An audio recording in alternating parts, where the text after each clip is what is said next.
IPL 2025ஆம் ஆண்டு சீசனில் Chennai super Kings அணியின் பேட்டிங் தடுமாற்றம் ரசிகர்களை வருத்தத்தில் ஆழ்த்தியுள்ளது.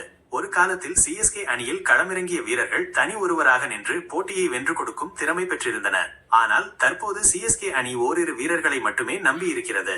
மும்பை மற்றும் ஆர்சிபி அணிகளுக்கு எதிரான போட்டிகளில் சிஎஸ்கே அணியின் மோசமான பேட்டிங் வெளிச்சத்திற்கு வந்தது. இந்த சீசனில் சிஎஸ்கே அணி ராகுல் திரிபாதியை 3.5 கோடிக்கும், விஜய் சங்கரை 1.2 கோடிக்கும், தீபக் ஹூடாவை 1.7 கோடிக்கும் வாங்கியது. இந்த 3 வீரர்களும் சரியாக செயல்படாதது சிஎஸ்கே அணிக்கு பெரும் பின்னடைவாக அமைந்துள்ளது. இன்று ராஜஸ்தான் அணிக்கு எதிரான போட்டியில் சிஎஸ்கே பந்து வீச்சில் சிறப்பாக செயல்பட்டாலும் ராஜஸ்தான் வீரர் நிதிஷ் ராணா 36 பந்துகளில் 81 ரன்கள் குவித்தார். இதில் 10 பவுண்டரிகளும் 5 சிக்சர்களும் அடங்கும். அவரது ஸ்ட்ரைக் ரேட் 225 ஆக இருந்தது. நிதிஷ் ராணா ஐபிஎல் ஏலத்தில் வந்தபோது சிஎஸ்கே அவரை ஏலத்தில் எடுக்க முயற்சித்தது. அவருக்காக 2.6 கோடி வரை கேட்டது. ஆனால் அதற்கு மேல் செலவு செய்ய தயங்கி பின்வாங்கியது.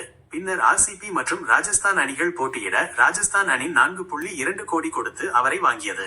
தனக்கு கிடைத்த தொகைக்கு ஏற்ற வீரர் என்பதை நிதிஷ் ராணா இன்று சிஎஸ்கேவுக்கு எதிராக நிரூபித்தார். சிஎஸ்கே அணி அவரை கூடுதல் தொகை கொடுத்து எடுத்திருந்தால் அணியின் பேட்டிங் வரிசை மேலும் வலுவாக இருந்திருக்கும். நடுவரிசையில் சிஎஸ்கே தடுமாறி வரும் நிலையில் நிதிஷ் ராணா 3வது வீரராக களமிறங்கி ரெய்னாவின் இடத்தை பூர்த்தி செய்திருப்பார். இதனால் ஏலத்தில் நிதிஷ் ராணாவை தவறவிட்டதாக ரசிகர்கள் குற்றம் சாட்டுகின்றனர்.